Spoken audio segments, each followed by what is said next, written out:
take you in for peeping. Hello, Tim. On your way home? Oh, finally. Oh, my feet ain't half numb. There's something the matter, isn't there? Yeah, just a light.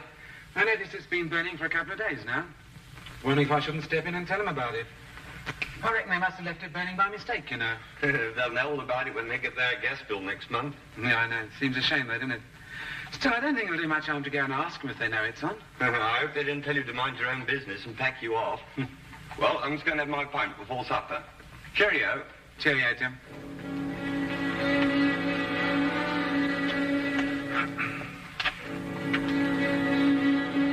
Afternoon, sir.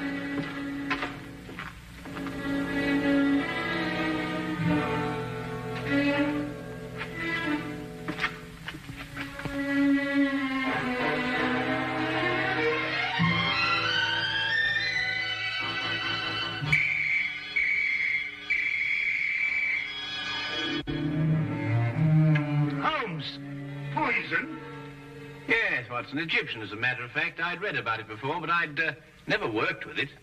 That's the key part! Oh, yes, so it is. I'm sorry about that, but there doesn't seem to be anything else empty at the moment. Is nothing immune in this place? Really, Holmes, there must be something else you could have used. Oh, nothing to worry about, Watson. It's perfectly soluble. I'll have the pot washed out and ready for use by the time you come back from Regent's Park. You can save yourself the trouble. That's the last drop I'll ever drink out of that pot.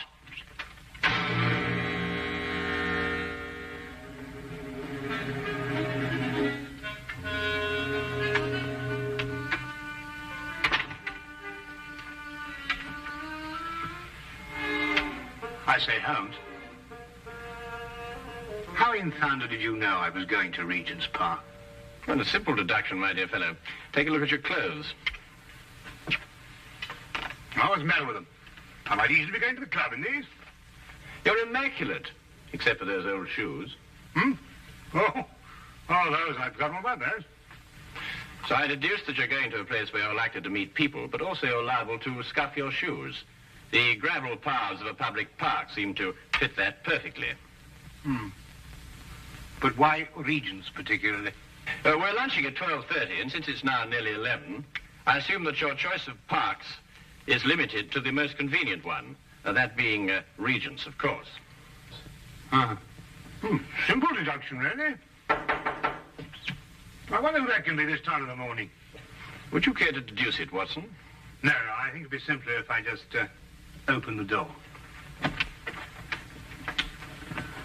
Would you be Mr. Sherlock Holmes? No, but won't you come in?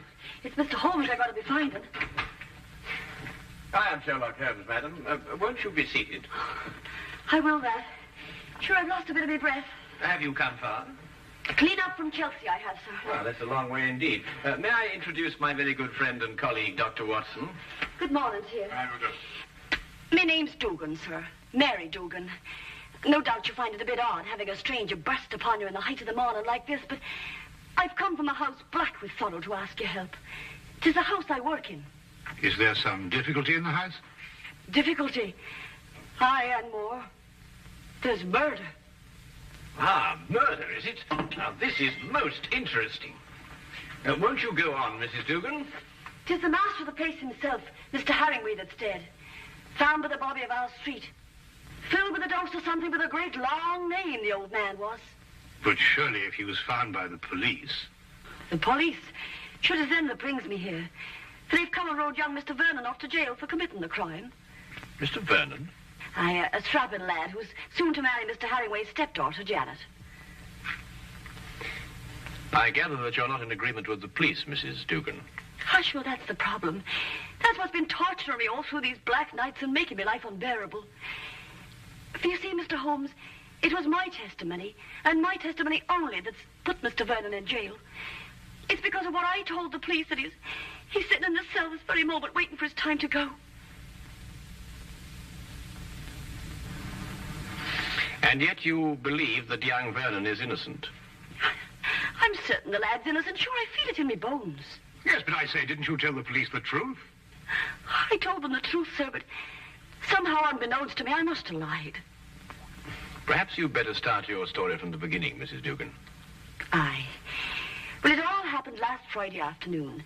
Late in the afternoon it was, for I was soon to be leaving the house, having the weekend off as I do. It would be about 5 o'clock when there was suddenly a great clatter upon the door.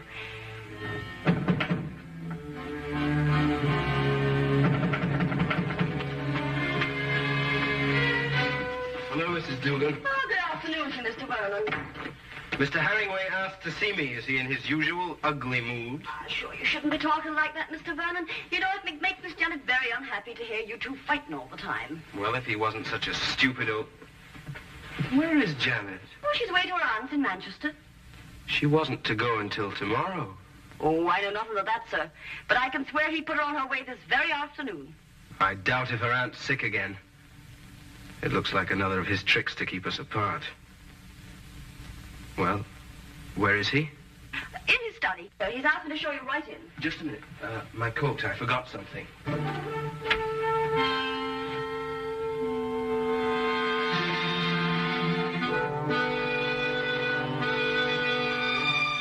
All right. Come in. Mr. Vernon, sir. Would that be all? No, Mrs. Dugan. I want you to remain. Remain, sir. Just sit over there and listen to every word that's said.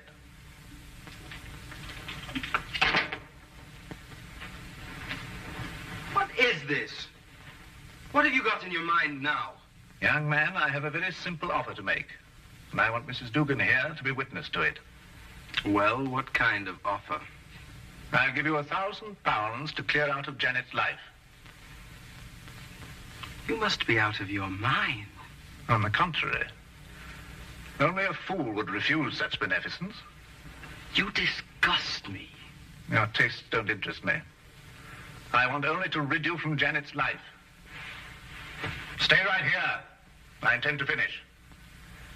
I happen to be in love with Janet. But I could hardly expect you to understand a thing like that. £1,000 is a lot of money. And for you, probably more than you'll ever have the rest of your life. Think of it. £1,000 just for clearing out. When I clear out, as you put it, I'm going to take Janet with me. I warn you, this is your only chance to gain anything. You must always win, mustn't you? Every little thing has to be your way. Even if it means destroying your daughter's happiness. I'm not interfering with her happiness.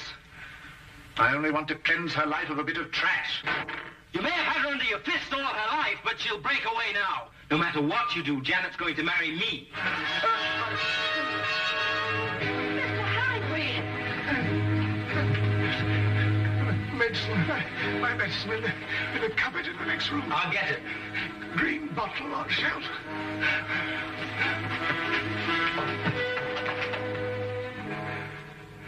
I never lose, Mrs. Dugan. I never lose. Oh, hurry, Mr. Vernon, please, hurry. Coming.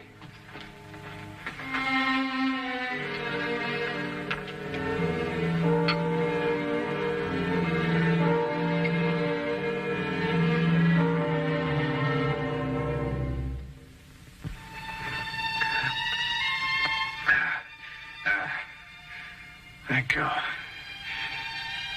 Feel much better. Well, there's no need to stare. I'm all right. Now get out of here. Both of you. Get out.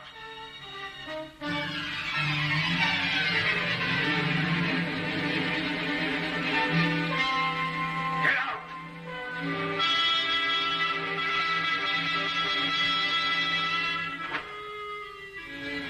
A few minutes later, I left the house. And that's the last I ever saw of Mr. Herringway. Alive. I see. And what did you tell the police when they questioned you? You sure I told them everything? Just as it happened. About the bottle Mr. Vernon took out of his coat pocket, the sudden quarrel, Mr. Herringway's attack of illness, and Mr. Vernon going to get the medicine. And this was sufficient to have young Vernon remanded on a charge of murder? Aye, for the police informed me that it was the medicine, the very medicine that I saw Mr. Vernon give Mr. Herringway, that killed the poor old man. They say that poison was put into the medicine. Yes, but look here, that certainly seems to point towards the young man. When he went to obtain the medicine, he apparently slipped in the lethal dose. It seems that way, sir. But in my heart, I can't bring myself to believe it of him. That Inspector Lestrade, though, he won't believe another thing else. Lestrade, eh? He's the policeman who seems to be in charge of it all. Indeed. Inspector Lestrade, you hear that, Watson? We must go round and see him. Well, if you think it'll help. Aye. And 1,000 blessings on the pair of you. I don't know what we can promise you, Mrs. Dugan. I shall have to have a word with Mr. Vernon before I can express an opinion on the case. However, we shall certainly go and see Inspector Lestrade at once. I know it looks dark and all, but I must keep up hope. Well, I must be off. I don't like leaving Miss Janet alone for so long. Naturally, Mrs. Dugan. Well, we'll certainly do our best. Thank you, sir.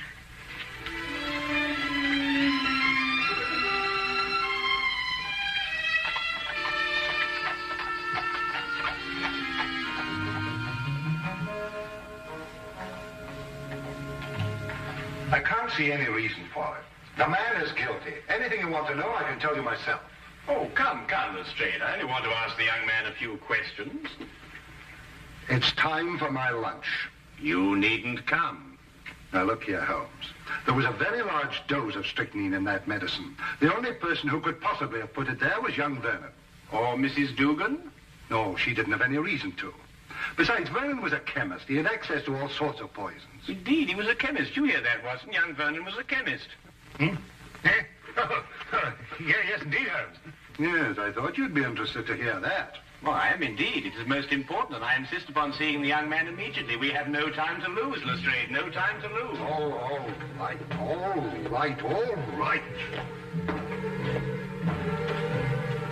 I don't see what you can possibly gain from this. But if you insist, you can see for yourself. His whole attitude merely supports the evidence. Well, here we are. Inspector Lestrade. Yes, sir.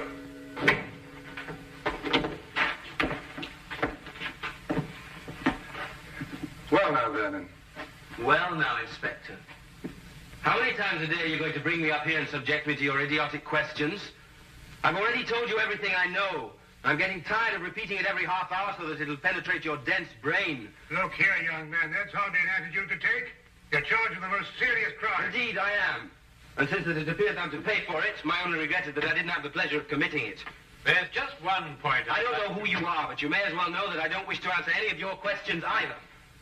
It appears I've talked myself to the gallows, and that should be enough. So good day to the lot of you. Good day to you, Mr. Vernon, and thank you very much. You've been most helpful.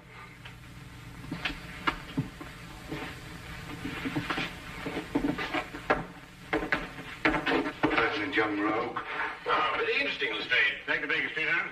Certainly not, Watson. We have a killer to catch. Killer? Yes. What do you think you were just talking to? A very furious young man, Lestrade. But he's as innocent as Dr. Watson, me, and you.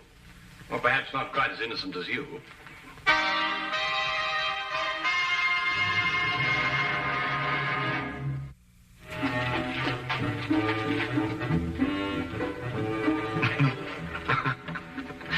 What can you possibly find to be so amusing? Huh?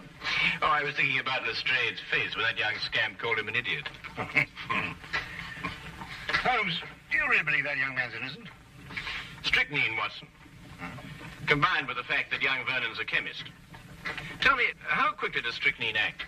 Oh, a matter of minutes. Half an hour at the most. Exactly. He did not know that the house would be empty when he went to visit old Mr. Herringway. He fully expected that Mrs. Dugan and Janet would be there. Right enough. Mr. Dugan indicated that. All right. Now, would a man with a wide variety of poisons to choose from choose a quick-acting drug, which offered him no chance of an alibi? Or would he be more likely to choose something a little slower, which would allow him ample time to be miles away at the time of death? Yes, I follow your reasoning, Holmes, but surely you don't accept that as conclusive. Oh, I didn't, until I spoke to young Vernon. But you didn't learn anything from him, did you? Ah, here's the mortuary. Shall we go and have a close look at the victim, Watson?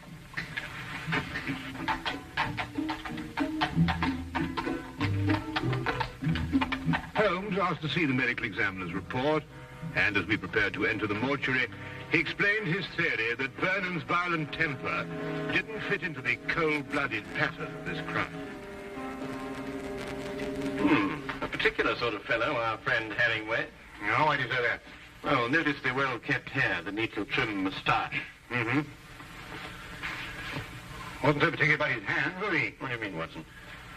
Well, look, the dirt definitely packed in under those nails, even gone into the cuticles. I say it's a bit incongruous with this perfect manicuring. Yes, especially as this hand's absolutely immaculate. Wait a minute, Watson. What? This isn't ordinary dirt. This is soil. Well, amateur gardener, perhaps. These hands never did any gardening. They display a lifelong devotion to immaculate cleanliness. And this hand obviously became dirty too near to death to be cleaned. Mr. Holmes, here's the report you asked for, sir. Oh, thank you. What are you looking at that for, Holmes? You know the cause of death was strychnine. This should interest you, Watson. Listen. The blood test indicated an extreme leukocytic state, sufficient to be diagnosed as advanced leukocythemia. Well, Mrs. Duggan said he was ill, but not to that extent. Watson, tell me, how long do you estimate Herringway would have lived had he not been given that dose of strychnine? Well, it's difficult to judge with this information, but I'd say, well, certainly under a year. And we are looking for someone who couldn't afford to wait a year. An impatient murderer. Then that fits in with Vernon's violent temperament. It appears so, Watson. It appears so. And yet there's still something missing. A bottle. A little mysterious bottle. Watson, would you go and collect Mrs. Dugan and take her round to Vernon's apartment? No, yes, of course. What will you be doing meantime? Oh, I'm going over to Vernon's place now. There are a few things I want to check over before you arrive. But, it's going to be locked up. How are you going to get in? Oh, with a key. Have you got the key to Vernon's apartment? I hope so.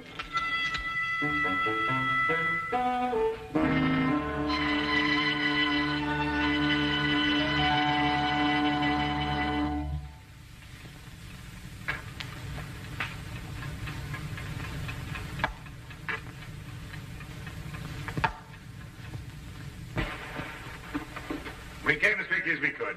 Thank you, Watson. Should you think it's proper bursting into a strange man's apartment like this? Well, it isn't proper in the least, Mrs. Dugan, but if we're going to help young Vernon, I'm afraid there's very little choice. What is it you want me to do? Do you believe, Mrs. Vernon, that you could identify the bottle that he took from his coat pocket on the day of the murder? Yes, I think I can. Good. Then would you mind examining these and take your choice, if any?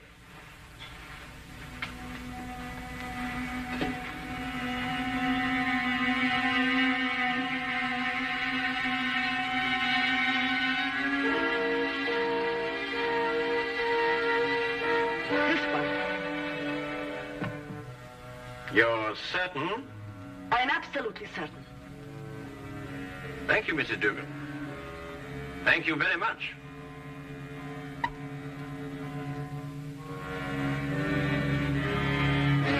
Holmes! It's all right, Watson. It's quite harmless. It's oil of cloves. Oil of cloves? Mrs. Dugan, I presume that your employer was a teetotaler. Oh, he was that. There was never a drop of anything at all in the house.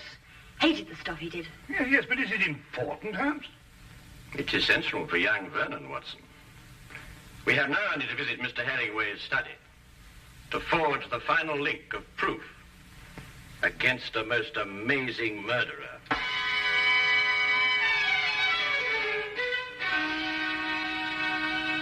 Really, Miss Herringway, I hope you realize that in this case I find myself in a particularly difficult position. But as a police officer, I have no alternative. I must follow the dictates of the law. But Tom didn't do it. He couldn't have done it. It just can't be. Precisely the opinion I expressed to you this morning, Lestrade. Holmes? Oh, Miss Janet, this is Mr. Sherlock Holmes, and this here gentleman's Dr. Watson, his friend. It is because of me that they're here. You see, I went to them begging for their help. Help? It was your fiancé's arrest that prompted Mrs. Dugan, I believe. I see. Sit down, please. Well, really, Holmes, why do you persist in this? I've always had the greatest respect for your ability, but in this case, well, you astound me. Oh, now, come along, Lestrade. Well, it's true. Vernon had access to poison. He was here when it was taken. And above all, look at the motive. Just look at the motive. Who else had such a motive? Who else? Inspector, you didn't know my stepfather. He was a tyrant who loved nothing, no one. His whole ambition was power, and his whole pleasure was to rule. To my stepfather, my marriage meant only a loss of power, part of his kingdom, and he fought it in every way. Life here became unbearable after I met Tom. Mrs. Dugan can testify to that. Well, 'tis true he was not a kindly man, and he did begin to get a bit odd of late. I see. There were some flowers in this room. Where are they? Flowers, sir? Holmes. Now he's interested in flowers. Petunias, perhaps? Mrs. Dugan? Why, sure, I put them out in the yard to get a bit of sunlight, sir. So dark it wasn't here. Then there were some flowers. Mrs. Dugan, would you be kind enough to fetch them, please? Yes, sir.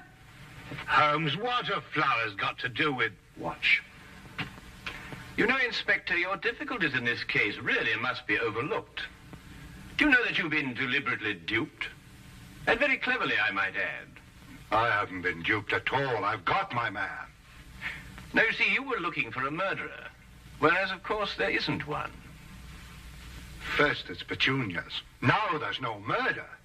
There's a body, but no murder. You see, Mr. Herringway committed suicide. There was no indication of suicide whatsoever. No message, nothing. Well, naturally there was no indication of suicide, because it was deliberately planned to look like murder. Are you serious? Completely, Miss Herringway. You see, your stepfather was more of a tyrant than you imagine. Losing you to Vernon meant losing power. And so first of all, he tried to bully him. Then he tried to bribe him. And when that failed, he tried to kill him. Mr. Herringway tried to kill Vernon? Yes, Watson. By committing suicide in such a way that Vernon would be blamed and executed for Herringway's death. The stage was set, the heart attack was feigned, and Vernon was sent to get the medicine. If Herringway took the poison himself, where did he hide the bottle?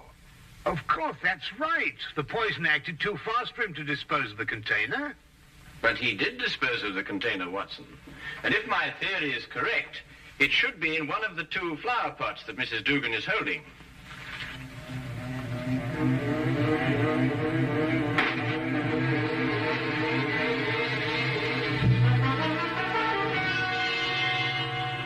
And a chemical analysis will reveal that it contains strychnine.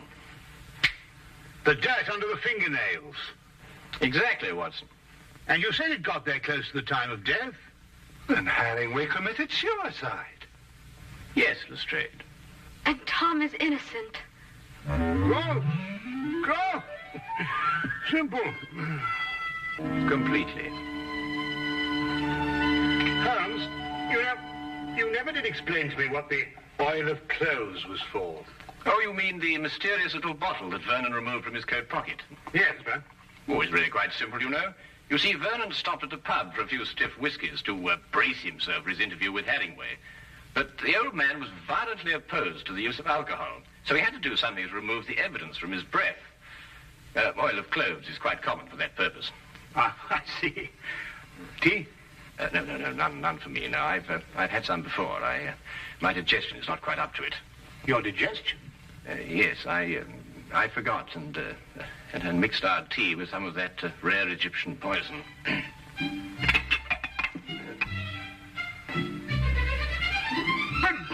But confound it, man, the tea's ruined.